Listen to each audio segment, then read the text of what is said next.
ایک صحابی آئے، یا رسول اللہ میرا پڑوسی ہے، اس کی کھجور ایسے ٹیڑھی ہو کر میرے گھر میں چند اس کی شاخیں ہیں، ان پہ پھل لگتا ہے، وہ جو ٹوٹ کے گرتا ہے میرے بچے اٹھا لیتے ہیں، ہم غریب ہیں، وہ بھاگا بھاگا آتا ان کے منہ سے کھجور نکال لیتا ہے، اس کو کہیں کہ بچوں پر اتنی زیادتی نہ کرے۔ آپ نے اس کو بلایا، وہ منافق تھا، آپ نے اس سے فرمایا بھئی ایک سودا کرتے ہو؟ کہا جی کیا؟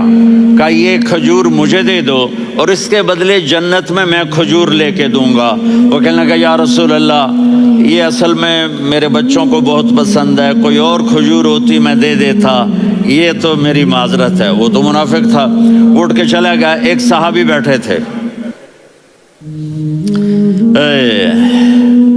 وہ کہنے لگے یا رسول اللہ اگر میں وہ کھجور لے کے دے دوں تو مجھے جنت میں لے دیں گے؟ ان کا نام ہے ابو الدحداح۔ آپ نے کہا ہاں تو مجھے لے کے دے دے میں تمہیں لے دوں گا۔ وہ اس کے پیچھے چلے گئے، اے بھائی کتنے میں بیچو گے؟ میں نے کہا جا جا، میں نے اللہ کے نبی کو نہیں دی، تمہیں کیسے دے دوں؟ کہا اچھا بھائی منہ سے بول کتنے لینے ہیں؟ تو اس نے جان چھڑانے کے لیے کہا کہ اپنا سارا باغ مجھے دے دے، کھجور لے لے۔ باغ میں 600 کھجوریں اور یہ کھجور کسی اور کو دینی ہے۔ تو کہتا ہے پکے ہو، پھرو گے تو نہیں؟ کہا میں پاگل ہوں، میں پھروں گا؟ مجھے 600 کھجوروں کا باغ مل رہا ہے۔ انہوں نے کہا ڈن، کھجور میری باغ تیرا۔ وہ بھاگے بھاگے آئے، یا رسول اللہ میں نے سودا کر لیا۔ کہا کیسے کیا؟ کہا سارا باغ دے کے کھجور لے لی۔ آپ نے کہا پھر میرا سودا بھی بدل گیا۔ کم من عدق رداح ودار فیاح لأبی الدحداح فی الجنہ۔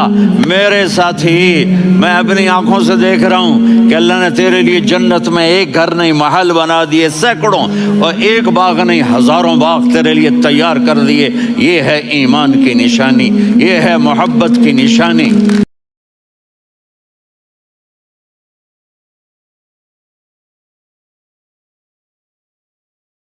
ہمارے بچے نہیں ہیں یہ کھلاڑیوں جیسے بال بناتے ہیں۔ ایک چھوٹا سا بچہ مجھے کراچی میں ملا، تو وہ جو عجیب سے بال نہیں یہاں سے اوپر ہو جاتے ہیں، تو میں نے کہا یہ تم نے بال کیسے بنائے ہوئے ہیں؟ کہا آپ کو پتہ نہیں؟ وہ میسی کوئی تھا، میسی، ہاں آپ کو پتہ نہیں میسی کے بال ایسے ہیں؟ میں نے کہا بیٹا برے لگتے ہیں۔ کہا کیسے؟ میسی کے بال ہیں برے کیسے لگتے ہیں؟ جب آدمی کسی کو بڑا بنا لیتا ہے اس کو فالو کرتا ہے۔ اللہ کے محبوب سے محبت کی نشانی کیا ہے کہ ہم نے ان کو فالو کرنا ہے۔ ان کی زندگی صرف 5 نمازیں نہیں ہیں، ان کی زندگی صرف 30 روزے نہیں ہیں، حج نہیں ہے۔ آپ ہر لائن سے اس قابل ہیں کہ آپ سے پیار کیا جائے۔